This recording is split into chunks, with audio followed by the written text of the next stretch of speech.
Hello YouTube, my name is Zach, and today we're going to be doing something just a little bit different than I've been doing before. Instead of doing an analysis of a singer that I'm super familiar with like I have in the past, I'm doing my first Patron request video, which is where Dracodan, one of my Patron subscribers, is actually getting to choose the video and the song that I'm doing today. And today I'm going to be analyzing Giants Lore Heart of Winter by Fate's Warning, when John Arch was the lead vocalist for the band. Now, I'm not terribly familiar with John Arch or anything that he does vocally. I've heard a little bit of him, like, for example, his Dream Theater auditions that he did.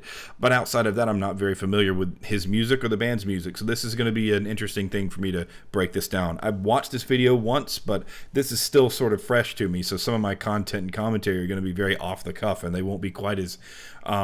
This will be more as if I were reacting to a singer who comes into my studio.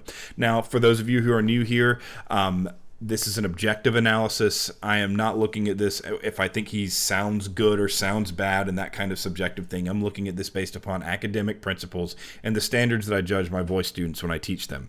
So if you're interested in this, feel free to keep on watching. And if you like this kind of video and you want to tell me what I'm going to do next, feel free to subscribe on Patreon. The link is down into the description, and I will put it, pin it in the comments as well. So without further ado, this is Fate's Warning. This is John Arch. Here we go.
Okay, so I have a lot to say about this in this first couple of minutes or so.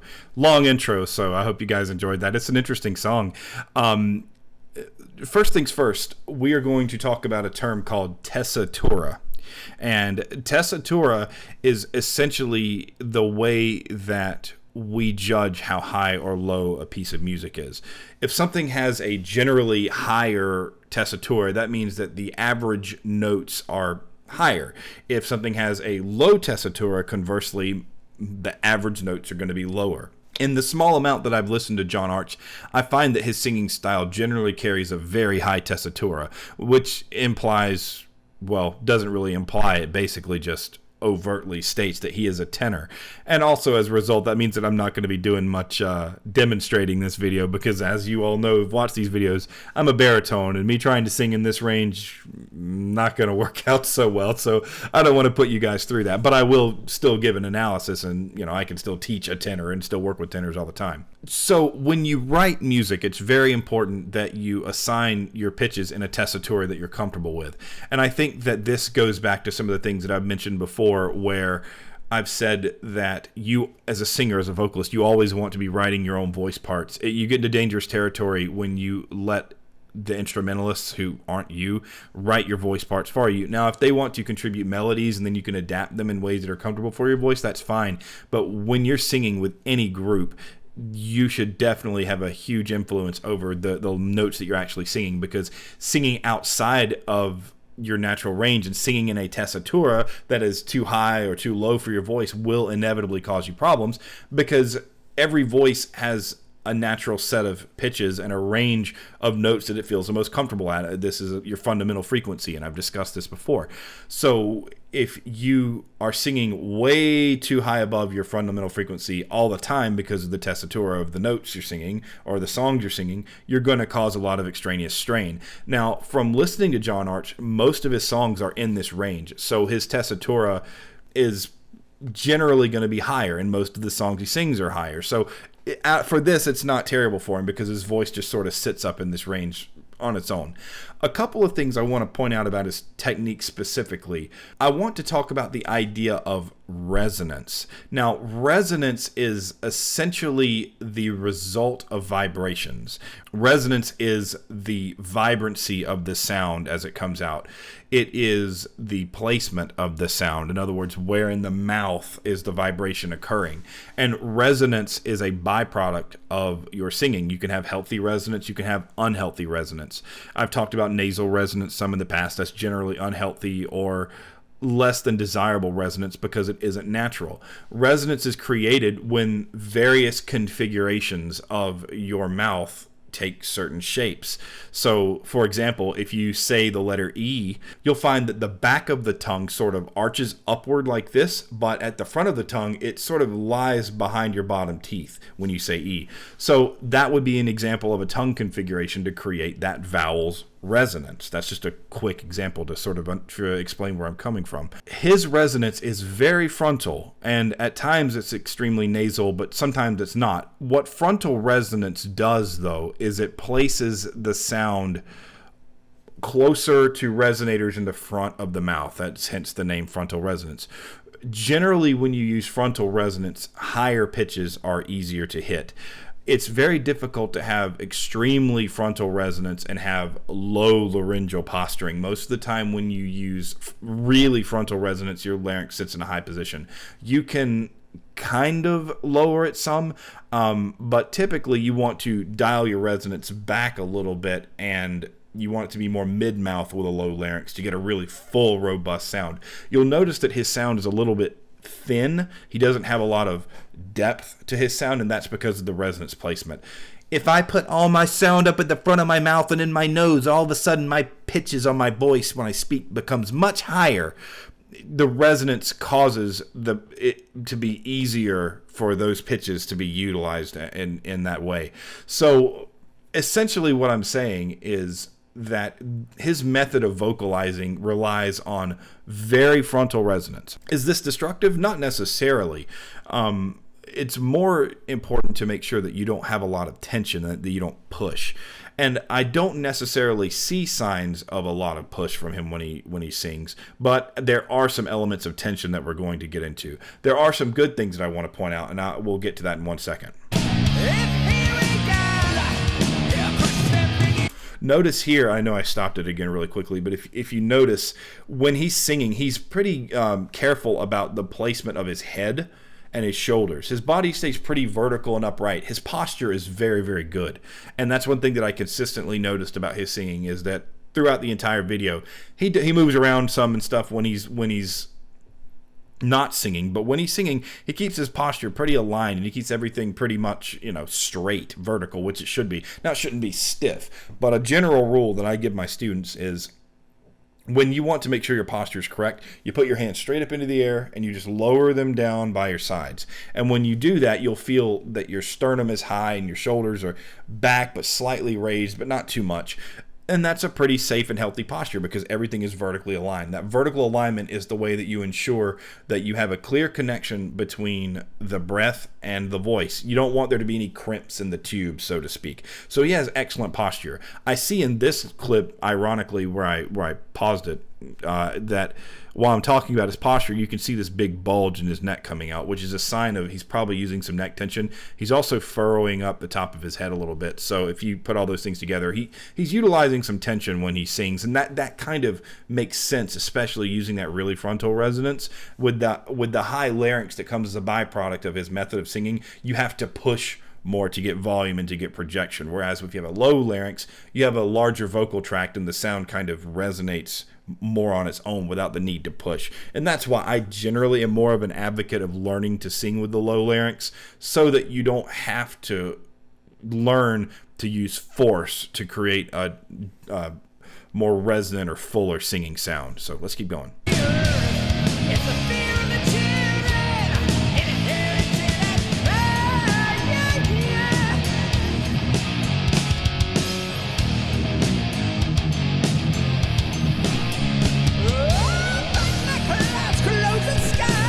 Okay, so that really high pitch that he just sung was an example of him utilizing his falsetto.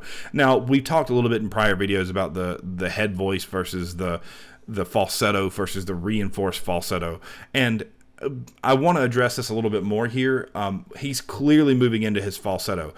I saw some things that I didn't like on John Arch's Wikipedia page when I did some research on him, and I'm going to show that to you all right now. So if you see here in the description of John Arch, under later career, it says his style is similar to the quasi-operatic stylings of Jeff Tate and Midnight of Crimson Glory, and that all three prefer singing in a tenor range appended with a well-developed head voice, not falsetto, as is often assumed to be used by these singers. So first off, his method of singing is not operatic. It's very much in the secular form, not the operatic bel canto form. And I say that because he uses a lot of really frontal resonance, and he uses mostly high larynx. Opera singers almost always utilize low larynx when they sing, and everything about his resonance suggests that it's frontal and high larynx. So I would not say that his singing is operatic in any capacity whatsoever. This Wikipedia article is actually incorrect. And when you look at the well-developed head voice, not falsetto thing, you can click on the two, and they bring up two different articles. And it's interesting to me. I read through some of these, and I have opinions about that, but there's one thing in particular that I want to point out here. When you look at the section of the head voice Wikipedia page where it talks about differing views on head voice, it is true.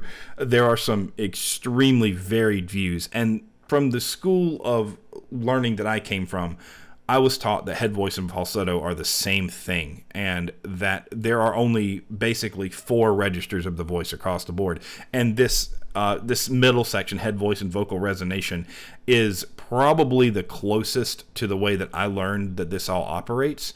That the human voice is broken down into the fry, the modal, the falsetto, and the whistle. And typically men don't navigate the whistle, and women typically don't navigate the vocal fry. It varies from voice to voice, and you do have your exceptions, but most of the time you don't really see a whistle register in men too much. Now, falsetto also is not that common in women because their method of vocalization is different from men. The head voice with women is similar to our falsetto, but the falsetto is a more distinctive method of vocalization for men in that the larynx and the folds have to create a specific configuration to make the falsetto sound. Whereas the head voice with women, while it does require a different motion of the larynx and the folds, it's not that specific setup that men have to do. And I know this is complicated, and I know that this is a little wordy and probably a lot more than some of you people are interested in hearing, but I want to make this distinction, and it's important because he's utilizing his falsetto because of his natural vocal resonance. When he sings frontally, his singing most of the time when he's singing like normally is in his modal register, his chest voice. He's just using the frontal resonance to make it higher. And so when he sings extremely high, like we heard in that last little example, he's actually using his falsetto there. But since his voice sits so much higher naturally, his falsetto sounds like what the equivalent of reinforced falsetto in baritones or lower singers would sound. So that's a distinction that I want to make here. So what you just heard here is actually his falsetto / head voice. The term is interchangeable, and there's a ton of confusion surrounding it. I go into that in a little bit more detail in my Daniel Gildenlaw video if you would like to check that out. So here we go. He opened up his eyes, here we get. He hears the children and his paradise. You must leave this world forevermore. I live behind my iron doors. So one thing I'm getting to see here a lot is his embouchures or his lip shaping.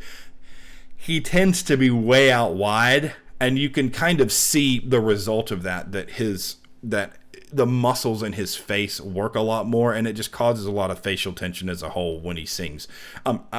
Before you think I'm just bashing the guy, I think he has great pitch acuity. He has a very unique, distinctive sound, and I think that he definitely has a phenomenal range, especially for a male singer. You don't hear too many men that just sit in this registration, in this tessitura with the amount of ease that he does. That's just not common. He's got a really unique, really awesome voice, so I'm impressed with him at this point. Again, this is an objective analysis, so I'm going through all the things that I would tell him or work with him on if he came into my voice studio.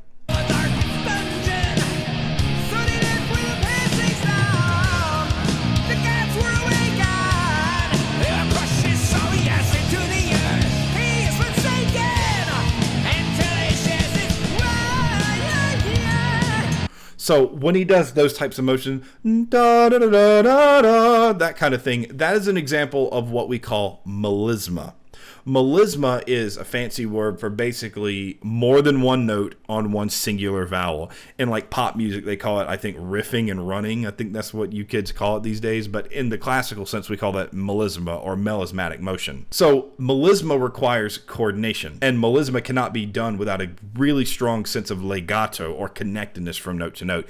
You can't get that legato or connectedness unless you have good breath support and you have a nice sense of coordination between the breath and the voice. So if you have poor regulation of air or you're putting out too much air, what'll happen is that melisma won't sound as smooth as it does. So when you listen to those riffs and runs or those melismas and it sounds like they're just gliding from note to note, that's usually a sign of really nice coordination between the breath and the voice. So he's got a really good sense of legato. He's got a really good sense of melisma. That's one thing that I've heard consistently.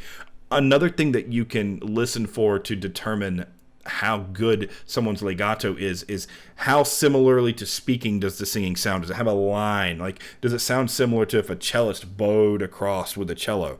If you get that sense of connectedness from note to note, then they're singing in a legato style. And because we speak in a legato style, defaulting to a legato singing sound is usually the way to go, unless you have a specific reason to sing non legato, marcato, or staccato. Most of the time, though, legato is the way to go.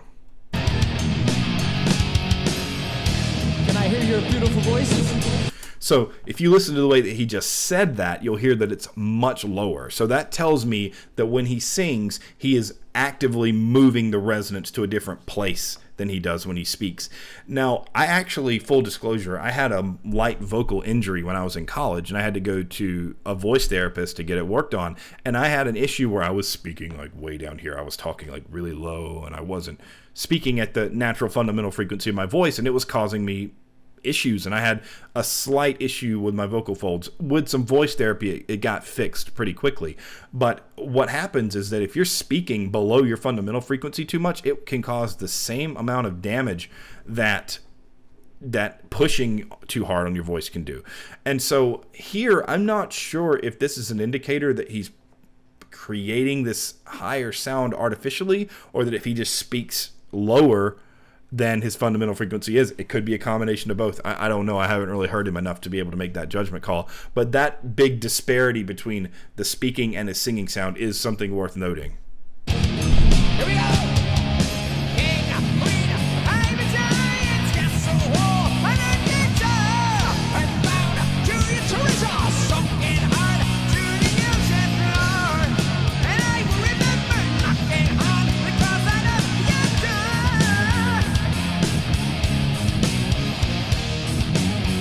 So one thing that I find really, really interesting about his singing is his age. I think he's in his late 50s. I think he's like 58 or 59, and he's been away. Apparently, he took like a singing hiatus for a decade or two. Like, I think it was 15 years or something like that. And he's done a remarkable job of maintaining his voice over that amount of time. Usually when you're getting close to your 60s, being able to sing with this high of pitch is very difficult because the larynx is to the fully hardened state, and it's almost to the point to where it's becoming brittle within a few years. So the fact that he's maintained this is pretty remarkable, if you ask me.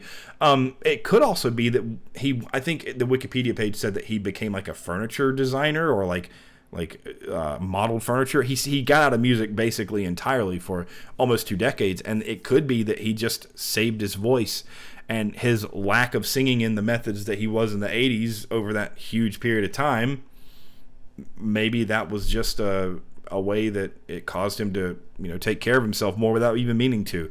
If he had struggled with the rigors of touring like every other singing musician does, there's no telling what state his voice would be in. But for his age, he's absolutely in really darn good form. I hope that when I'm that old, I am in as good a shape as he is.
Yeah, the lines he's singing are very difficult. He has a lot of huge intervallic jumps. In other words, like he'll go from a relatively low pitch in his range up to a pretty high one just out of nowhere in the middle of his phrase. That's extremely difficult to do, and it requires an incredible amount of coordination.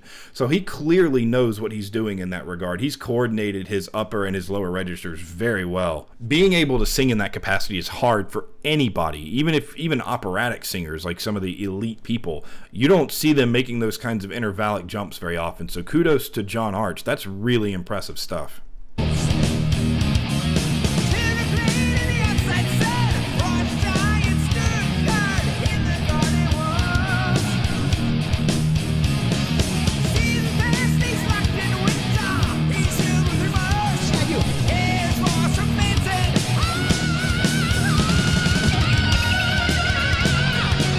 So that whole little sequence was very interesting to me. I got a series of thoughts that came through my head when I was listening to it.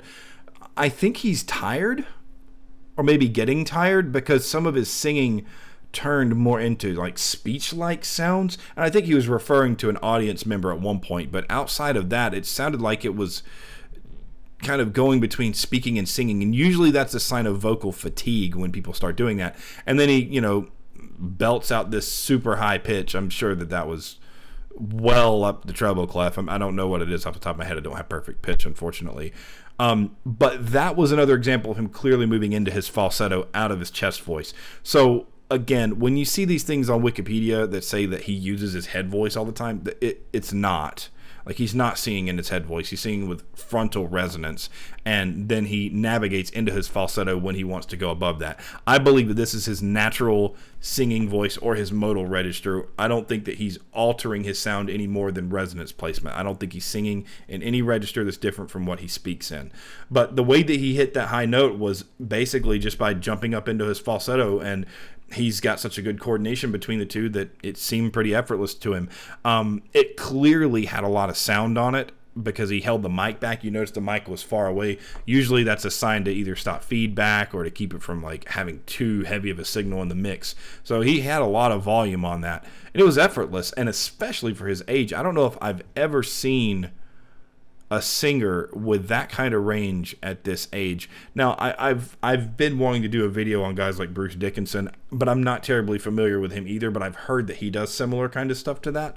But typically you see a major fall off in singers that are, especially men, that are using this kind of range at all. Like, especially like guys like Jeff Tate, even James LaBrie, who I've talked about, like singing in that kind of range is usually something that you can't sustain. So John Arch, in his very specific idiom of singing, he could be one of those freaks of nature that just does what he does exceedingly well and can sustain it.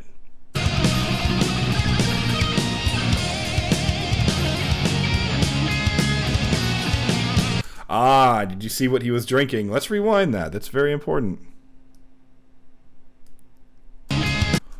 Water. So water is the drink that you should be drinking when you sing. Tea and honey. Tea is okay as long as it doesn't have too much caffeine. Honey's just a viscous, like amorphous solid. There's no liquid about that at all. It's thick and it will make it harder on you to sing. Generally speaking, what you drink the day before has a bigger impact on your singing than what you drink that day. However, lactose type drinks like milk can cause an impact that very same day. Side note, and I hope this doesn't cost me any, like, if this channel goes somewhere, I hope that this doesn't mean that people don't want to talk to me about, talking about their products or reviewing their products. But things like Vocal Zone and Throat Coat, that stuff is designed to make your voice forget that it's in pain. And anything that tells your body to keep doing something even though you're hurting it is bad conclusively. So all this aside to say, drink water. It's that simple. Drink water. It's not that complicated. Water's good for you. Your body's made almost completely out of it, so you're not going to go wrong by just drinking water. Just do it.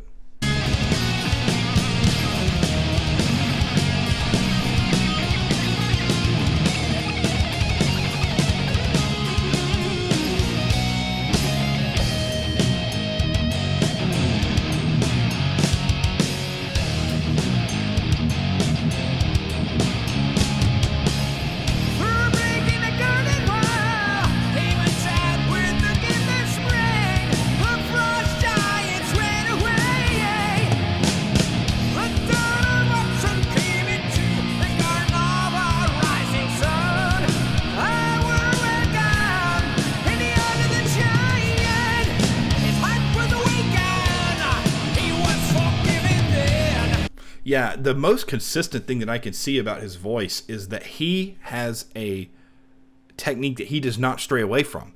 He keeps great posture, and whatever approach he's taking to singing, he sticks with it. He doesn't go all over the place and try to do something that his voice isn't. He takes what he has and he makes the most of it. And most of your best singers you're going to find take that same approach. I'm a baritone. I'm not going to try to be a tenor. He's clearly a tenor. You don't hear him dipping down into the super low register to try to make him sound more versatile than he actually is. Very rarely are you going to find a singer that is as efficient on the top extreme of a range as they are the bottom extreme of a range. There are a few freaks, but very rarely do you find that. And I like that he has really honed in on the sweet spot of his voice and made that his focus of everything that he does. His range isn't drastically huge in terms of its high to low, but his efficient and well-coordinated range is very, very respectable and very good. Typically, if you've got one full octave of well-coordinated singing, you're in good shape. Now, don't buy into this hype of like being able to sing 4 octaves. That's not necessarily a good thing, because your voice and the fundamental frequencies of your voice do not lend you to singing throughout all 4 of those octaves consistently. That's just hype that people use to make people seem like they're something special. I could probably burp out 4 octaves going down and then squeak out 4 octaves going up total, not 8 octaves. That's ridiculous. But I could probably go 4 octaves bottom to top if I'm like frying the bottom and squealing the top. It's not out of the question for people to do, but it's not healthy either. He was always remembered as a giant on my head. King, queen, I'm a giant, yes, so war, I'm a ninja, and bound to his treasure, sunken hard to the ocean floor. Yeah, I think that he's getting tired because I'm starting to hear some of the notes that he was having no problems hitting before become a little flat. It's nuanced and it's subtle. It's not something that you're going to pick up on in passing, but if you go back and listen to that little phrase like note by note, you'll find that some of his pitches are starting to sink a little bit below the target, which it's probably fatigue. I mean, he's really trying hard up there, and you can tell that from his facial tension more than anything. So I do think that he's probably showing some signs of fatigue at this point. I will remember sunken hard because I'm a ninja.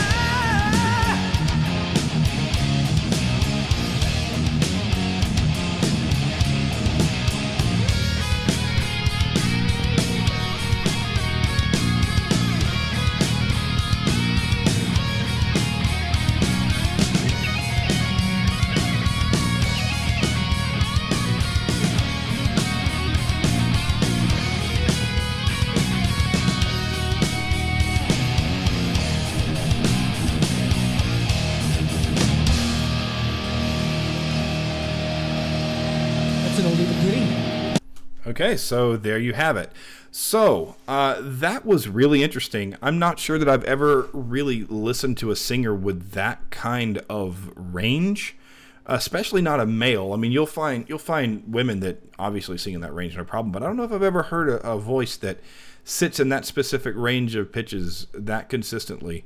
He's definitely an interesting voice, a good singer. I mean, he clearly has good control. He's got great legato. He's got a really good sense of line. His melismas are good. He uses too much tension. He's got excellent posture, though. So he has a lot of technical fundamentals down really well. The biggest things I think that he could improve upon as a singer are basically his tension, keeping the tension, and then not overexerting himself when he's singing.